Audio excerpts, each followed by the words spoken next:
దేవుని మాట వింటున్న ప్రతి ఒక్కరికి నా వందనాలు. ఈరోజు దేవుని మాట సామెతలు 31వ అధ్యాయము 30 వచనము. అందము మోసకరము, సౌందర్యం వ్యర్థము. యెహోవాయందు భయభక్తులు కలిగిన స్త్రీ కొనియాడబడును. ప్రియ స్నేహితులారా, దేవుడు ఏమంటున్నాడంటే అందము మోసకరము, సౌందర్యం వ్యర్థం అంటున్నాడు. ఈ లోకపు అందాన్ని, ఈ లోకపు సౌందర్యాన్ని మన కళ్ళతో చూడవద్దు. నువ్వు చూసినప్పటికీ నీ యొక్క హృదయంలో ఏమాత్రము చెడు ఆలోచన రానివద్దు. ప్రతి ఒక్కరిని ఒక అన్న, తమ్ముడు అనే భావంతో మనం చూడాలి. అలాగే ఎటువంటి చెడ్డ ఆలోచన మన హృదయంలో చొరబడకుండా ఉంటే ఒక అందము మోసం అవ్వదు, సౌందర్యం వ్యర్థం కాదు.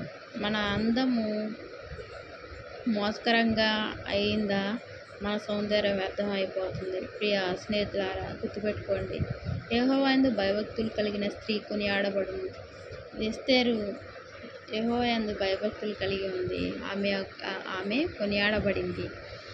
అంతఃపురంలో కొనియాడబడింది, తన పెనిమిటి దగ్గర కొనియాడబడింది, అలాగే ప్రపంచ నలుదిశలా కొనియాడబడింది. ఇప్పటికీ కొనియాడబడుతుంది.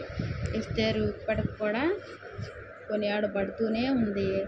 చివరి వరకు కొనియాడబడుతూనే ఉంటుంది, దేవుడు వచ్చే వరకు, రెండవ రాకల్లో. అదే రీతిగా రూతు కొనియాడబడుతుంది. బోయాజుకు భార్య అయింది రూతు. వారి స్థితి కొద్దిగా ఉన్నప్పటికీ వారి అందము మోసకరం అవ్వలేదు, వారి సౌందర్యం వ్యర్థం కాలేదు. కాబట్టి యెహోవాయందు భయభక్తులు కలిగి ఇంకా వారి అందాన్ని రెట్టింపు చేసుకున్నారు. కాబట్టి వారు కొనియాడబడ్డారు.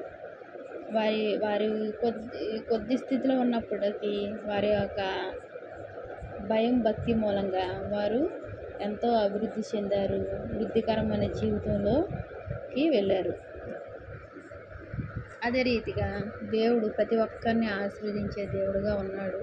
మన స్థితి కొద్దిగా ఉన్నప్పటికీ మనం యెహోవాయందు భయభక్తులు కలిగి ఉంటే మన యొక్క స్థితి ఎంతో హెచ్చుగా ఉంటుంది. అది తక్కువగా ఉండొచ్చు, మనుషులకి హేళనగా ఉండొచ్చు, వెలిచూపుగా ఉండొచ్చు, వీరి జీవితం ఏంట్లే, వీరితో ఏంట్లే అని నవ్వులాటగా ఉండొచ్చు, మన గురించి చర్చించుకోవచ్చు. ప్రియ స్నేహితులారా, ఏమాత్రం బాధపడవద్దు, ఏమాత్రం నిరాశ చెందవద్దు, ఏమాత్రము కృంగిపోవద్దు. మన పరిస్థితుల్ని, మన యొక్క అపజయాలలో నడుస్తున్న మన జీవితాన్ని చూసి చాలామంది నవ్వుకోవచ్చు, హేళన చేయవచ్చు. వీరి జీవితం ఇంతే, వీరు దేవుడి దగ్గరికి వెళ్తున్నారు కానీ వీరు దేవుడు చేస్తాడు అంటున్నారు కానీ వీరు దేవుడు ఏం చేస్తాడు అని ఎంతోమంది అనవచ్చు. ప్రియ స్నేహితులారా, నన్నైతే ఎంతోమంది ఏమంటున్నారంటే, ఉద్యోగం ఇప్పటి వరకు రాలేదు, సంవత్సరం అయిపోయింది, ఇంకా దేవుడు ఇచ్చినట్టే, దేవుడు అంటున్నాం కానీ ఇంకా ఇచ్చినట్టే, దేవుడు ఇచ్చినట్టే, దేవుడు ఎవడో ఏది లేదు ఇంకంతే అని ఎన్నో మాటలు అంటున్నారు. నేనైతే నా దేవుడు గొప్ప దేవుడు, ఇస్తాడు. ఇది వేసవకాలం, ఈ యొక్క మే చివరి నెలలో చివరి రోజుల్లో ఇవ్వచ్చు, లేదా జూన్ మొదటి వారంలో ఇవ్వచ్చు. నా దేవుడు గొప్ప దేవుడు, మనల్ని సిగ్గుపరిచే దేవుడు కాదు, మమ్మల్ని ఆయన ఇస్తాడు అని నేను చాలా నమ్మకంగా, బలంగా చెప్తున్నాను. కాకపోతే వారి మాటలు, వారి యొక్క పరిస్థితులు, వారి యొక్క వెలిచూపు, దీన్ని బట్టి తండ్రి ఏంటి తండ్రి ఈ పరిస్థితి, నాయన ఒక జాబ్ ఇయ్యా, చిన్నప్పటి నుంచి నాకు అన్నీ ఇస్తున్నావు, ఈ జాబ్ కూడా అనుగ్రహించాయా అని నేను దేవుని వద్ద మొరపెడుతున్నాను. సంవత్సరం రోజుల నుంచి జాబ్ లేదు, సాఫ్ట్వేర్ జాబ్ వచ్చింది. ఆ ప్రాజెక్ట్ అయిపోవడం మూలంగా కంపెనీలు ఎక్కడ జాబ్ దొరకట్లేదు. సరే, హెచ్ఆర్ జాబ్ అని దొరికితే బాగుందని ఆశపడుతున్నాము, అది లేదు, ఏది లేదు. ఇంటర్వ్యూలు జరుగుతున్నాయి, సెలెక్ట్ అంటున్నారు, జాబులు మాత్రం ఇవ్వట్లేదు. ప్రార్థన చేయండి మీ అందరూ. అలాగే దేవుడు మనకి గొప్ప కార్యాలు చేస్తాడు. ఎందుకు చేయడు?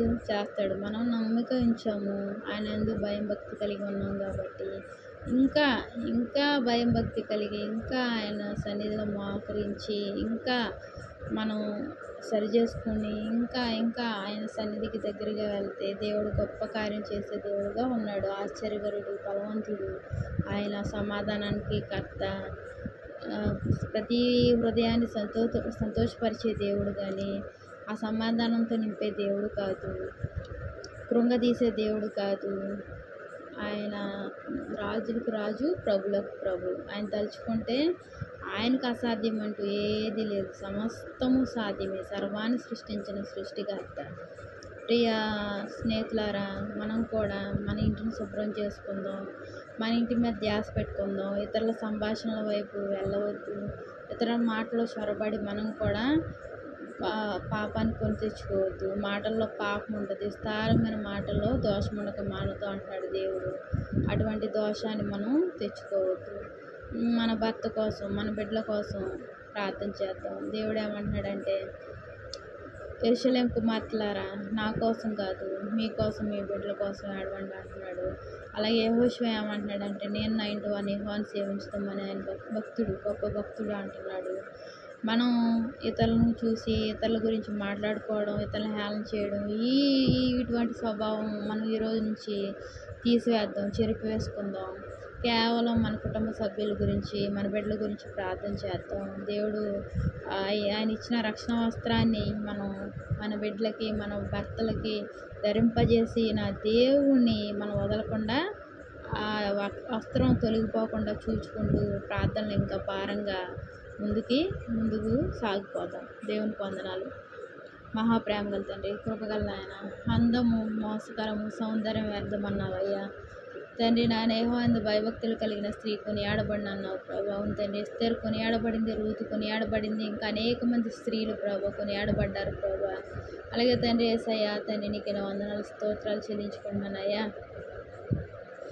గొప్ప దేవుడు అయ్యా, శక్తిమంతుడివి, శాలేం రాజా, నీకు ఎన్నో వందనాలు స్తోత్రాలు ప్రభు. నాయన నీకు అసాధ్యం అంటే ఏది లేదయ్యా తండ్రి. మా అందము, మా యొక్క సౌందర్యాన్ని ప్రభు, ఈ యొక్క అందం మోసకరం, సౌందర్యం వ్యర్థం అన్నావు ప్రభు. అవును తండ్రి నాయన, ఈ యొక్క లోకపు అందాన్ని, ఈ యొక్క లోకపు సౌందర్యాన్ని చూసి మా అందాన్ని, మా యొక్క సౌందర్యాన్ని ప్రభు నాయన పోగొట్టుకోకుండా ప్రభా నాయన, నీ అందు భయభక్తులు కలిగి ఉంటే ప్రభా నాయన, ముసలితనమందు వారు చిగురు పెడతారు, వారు తండ్రి పచ్చగా ఉంటారు అన్నావు తండ్రి నాయన. అవును తండ్రి, పక్షిరాజు యవనం వలె యవనం ఉంటుంది అన్నావు ప్రభు. వృద్ధాప్యపు ఛాయలు కూడా రావన్నావు ప్రభా. అవును తండ్రి నాయన, నీ అందు భయభక్తులు కలిగిన స్త్రీలు ప్రభా నాయన ఎంతోమంది ప్రభా నాయన, యేసయ్య భయం భక్తి కలిగిన స్త్రీలు ప్రభా నాయన చివరి వరకు వారి పనులు వారు చేసుకున్నారయ్యా తండ్రి. అటువంటి జీవితాన్ని మాకు కూడా అనుగ్రహించండి ప్రభా యేసయ్య తండ్రి. వృద్ధాప్యం వరకు మా పనులను మేము చేసుకోవడానికి శక్తిని ప్రసాదించండి ప్రభా. మా యొక్క రక్షణను పోగొట్టుకోకుండా మా కుటుంబ సభ్యుల దగ్గర తండ్రి, కుటుంబ సభ్యుల కొరకు ప్రార్థన చేసే భారాన్ని అనుగ్రహించండి ప్రభా. నీకు ఎన్నో వందనాలు స్తోత్రాలు చెల్లించుకున్నాను ప్రభా యేసయ్య. నీ ప్రేమను బట్టి వందనాలు ప్రభా. గొప్ప దేవుడు, గొప్ప కార్యాలు చేసే దేవుడు అయ్యా, నీకు వందనాలు ప్రభా.